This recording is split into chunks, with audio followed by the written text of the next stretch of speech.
My name is Michael Rice, and I'm a business consultant. In March of 2022, I was hired by a man named Kenneth Pitt to provide business consulting services for his company, Manna, Wholesale, LLC. What specifically did Manna hire you to do? I was hired for two reasons. The first was to help Manna find funding to clear up $1.6 million in outstanding customer orders. The second was to help Manna restore its reputation. Kenneth had explained to me that he had a previous business partner named Rob who had basically run off with a whole bunch of customer money, and that's why he was in the bad situation he was in. I stepped up to help. Did Kenneth Pitt give you any ownership in Manna Wholesale? No, there were some talks about me having a profit interest in the business, but that was never added to the company's operating agreement. It's not reflected in the company's corporate filings, and that never really came to fruition. I do not now, nor have I ever owned any part of Manna Wholesale. What was Manna's business model? Manna was advertised as a backdoor server. Supposedly, Manna had a bunch of relationships with sneaker stores all over the world. It would use these relationships to get under market value pairs, which it would bring to its customers. The idea was that its customers could buy those pairs at a low enough price that they could resell those pairs online and make a bunch of money. This didn't end up being the case. How did Manna make money? Manna's members paid $100 per month, and Kenneth Pitt also added a profit margin to every pair of shoes that he sold. How did Manna's members get scammed? Manna's members would send payments to either Kenneth Pitt's personal bank account or to the Manna business accounts.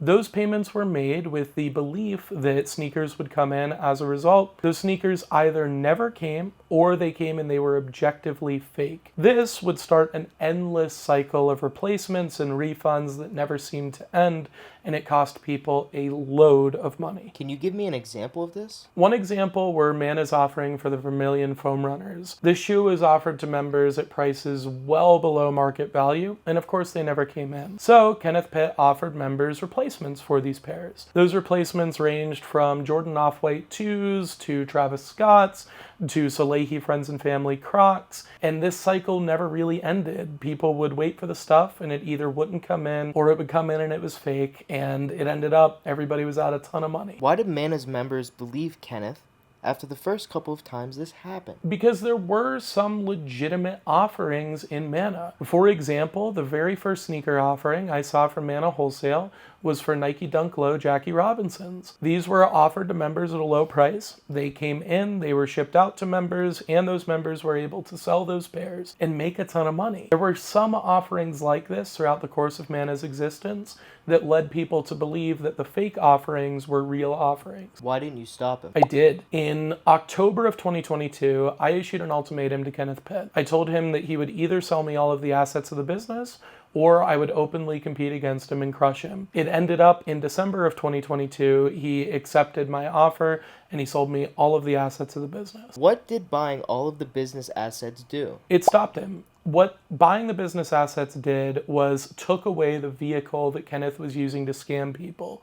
By buying all of the assets of the business, it made it so that he couldn't operate the Manna Discord server anymore. He couldn't operate the Manna Instagram page anymore. It essentially stripped him of his ability to scam people. Why not just buy the business outright? Because honestly, I didn't want all the liabilities that came along with it. Kenneth caused a lot of people a ton of damages, in excess of $1 million, and I had assumed that the lawsuits would start flowing in. I didn't want to be a part of that because I wasn't a part of that. And despite all of my best efforts, it still somehow seems like people think I had something to do with this. What did you do after that? I continued to operate the business for around 90 days. We ultimately closed the Manna Discord server on March 30th of 2022. What about the customers who had been scammed? Unfortunately, a lot of them are still waiting on refunds from Kenneth. These people are out in excess of $1 million, and there are a lot of them. We've set up a couple of Discord servers for these people. I've tried to make right on as many of the orders as I can, but it doesn't look like any resolution is coming anytime soon. Is it true that you've been refunding the affected customers? I have been, yeah. I started refunding these customers, but it's not something that I'm obligated to do, and it's not something that I'm obligated to complete either. It's a very slow process, but at the end of the day, I wasn't the one to scam these people, so I shouldn't be the one to refund them. If you weren't the one who owned Manna, why are you refunding Manna customers? Because, quite frankly, it doesn't look like anybody else is going to do that. Kenneth Pitt disappeared shortly after we closed down the Manna Discord server, and people haven't been able to get in contact with him. I wasn't the one to scam them, but if nobody else is going to refund them, and these are all customers in the Discord reselling space, then these are people that I want to do right by. Where is Kenneth now, and do you two still keep in touch? I don't know where Kenneth is now, but we haven't talked in months. The last I saw, he was in a bunch of Lil Mabu's promotional videos on Instagram and TikTok, and Kenneth's Instagram says that he does marketing for Lil Mabu, so I assume that's what he does now. What is Cardio? Cardio is my company. We're a reselling-focused conglomerate with a specialty in monetized communities. Since shutting down Manna's Discord server, we opened up a server called Subsection, which genuinely helps resellers get the products they need for their businesses. Were you or Cardio a part of scamming Manna's customers? Absolutely not.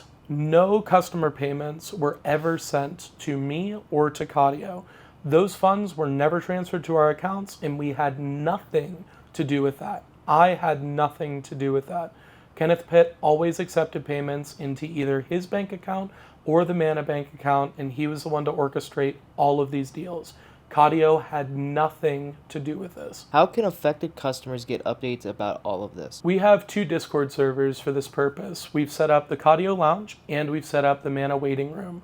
Customers can go to either of these Discord servers and get updates as they become available, but it's a really slow process and updates are sparse. Where can affected customers find the information they need to take legal action? Manna Wholesale LLC is a registered business in the state of Oregon. All of Oregon's registered business filings are matters of public information. You can simply Google Manna Wholesale LLC Oregon, and all of the information, including information about the owners and how to contact them, can be found on Oregon's state filing website. Is Cardio taking legal action against Manna? Yes, there has been a lot of miscommunication and slander around all of this that has cost myself and my customers millions of dollars in revenue. Cardio plans to file suit against Kenneth Pitt and Manna Wholesale LLC on behalf of its members. Is there anything else people should know? Yeah, there's been a lot of miscommunication about this subject. There have been a lot of slanderous accusations that myself or Cardio had anything to do with this. We didn't. All of Kenny's actions have led to a lot of financial damages. So here's what's going to happen from here. I am going to be suing Kenneth Pitt and Manna Wholesale using Cardio to get restitution for my members and my staff who have been negatively affected by this. So if you're one of my members, if you are in one of my servers, please reach out to me, get the information that you need, and be a part of this legal action. If you are not one of my members and you still think I had something to do with this, after all of the information that I presented to you in this video, fuck off.